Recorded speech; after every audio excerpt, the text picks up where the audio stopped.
Rick and Sharon. We are back from Florida, a little tired and cold. We have our flannels on because it's, what was it, 28 degrees? 28 degrees this morning when I got up. We had ice out on the back porch. Yeah.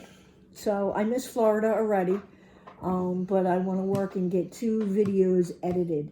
So the next video is going to be from Jim, built his teardrop trailer.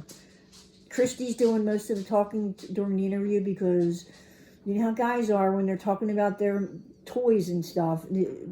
Jim was busy with Rick and Chris talking about their stuff, their conversions. So Christy did the interview, but she did a very good job. So Jim's wife Christy will be giving us an interview and touring this teardrop.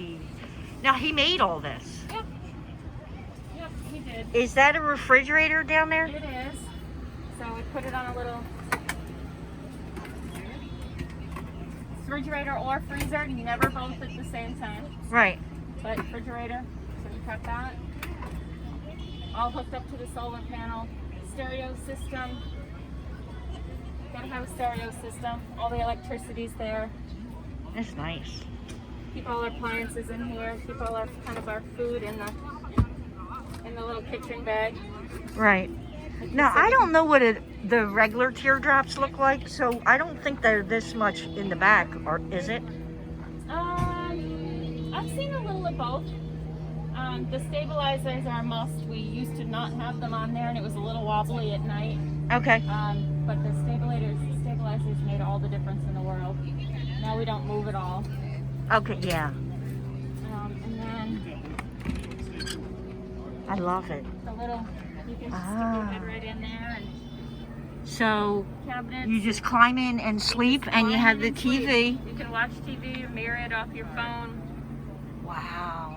But that's all you need. It's really all we need. And again, so we live near from New England. We're on the Cape, so we can pull this tailgating. We can and just barbecue and tailgate and have a kitchen. We can bring it to the beach. And he keeps all his electrical and solar panel stuff in here. Has a fan in the roof there, so it just An sucks up exhaust all the fan. moist air. Right. Keeps us kind of cool and kind of keeps us cool in the heat. And what can run on the solar? Pretty much everything we have runs on our solar. The refrigerator runs on the solar, the toaster oven, the stove. We have a 2-burner electric stove. The fan runs on it. We have we have lights on all sides. Right. Awesome. So all of it, and then so once we hook into electricity, the one thing we don't have is water. So that might be the next thing that we pop in, like a little gray water sink maybe. But yeah. So it kind of does its thing. So he just bought the frame, the trailer frame, Yeah. and then he replaced the wheels specifically for this trip because he was going cross country. right. And the wheels on the trailer are small trailer wheels, and they can't really withstand going at normal highway speeds. They get too hot. Right. So he upgraded the whole axle and new wheels. That's perfect for him. Just redid the axle. So yeah, it seems to work out pretty good. So he's on the road for how long?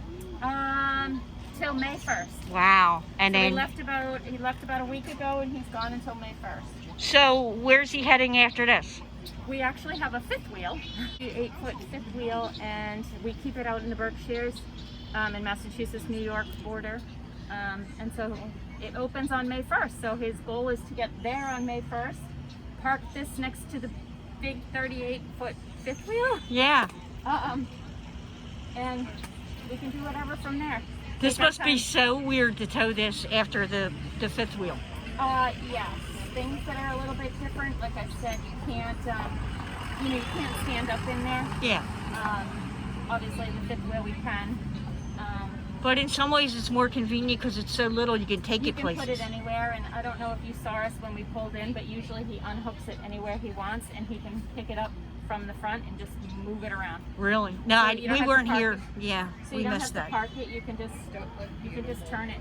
Yeah. It's it only weighs about 700 pounds, so a little bit of oomph and turning around, and you can That's face awesome. it any direction. And if we need to get out of the sun, he just Right. turns it around.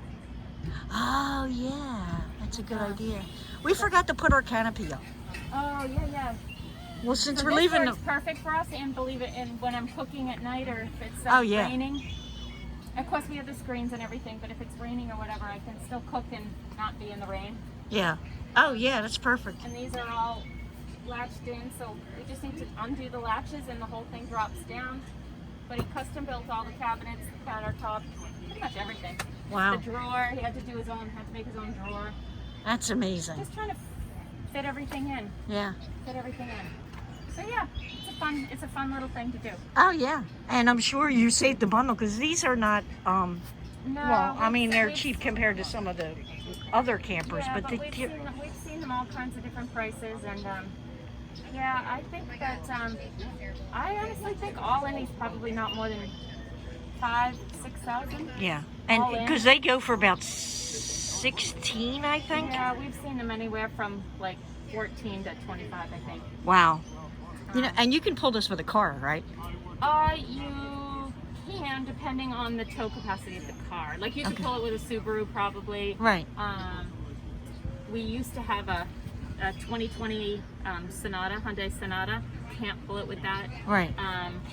Even though you can put a hitch on the Sonata, that the undercarriage isn't strong enough to pull 700 pounds, especially if you're going downhill. Yeah. So all the weight ends up on it. So yeah. So That's awesome. We upgraded it to something that was 4-wheel drive and could tow. So Very good.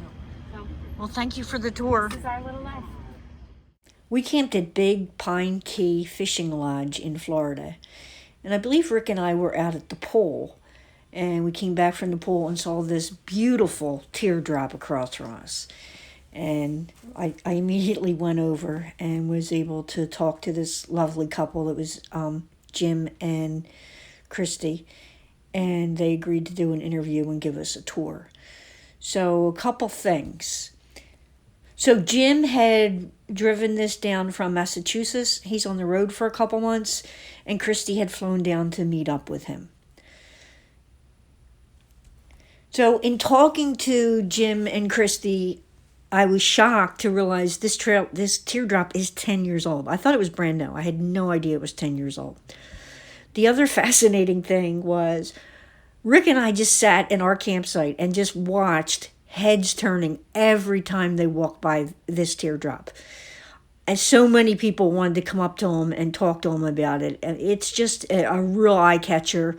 Jim, you really did a good job on it. Jim and Christy, thank you so much for the tour, the interview, and allowing us to put this on YouTube. Jim, I know you may be putting up your own YouTube channel in the future. Let us know if you do, and we'll help link people to your channel. Thank you so much. We're going to be shooting a lot more videos just like the one you've seen. If you like this video, please give us a thumbs up and also subscribe to our channel. And if you want to be notified as soon as we have new videos available, hit that little bell up there. Thanks.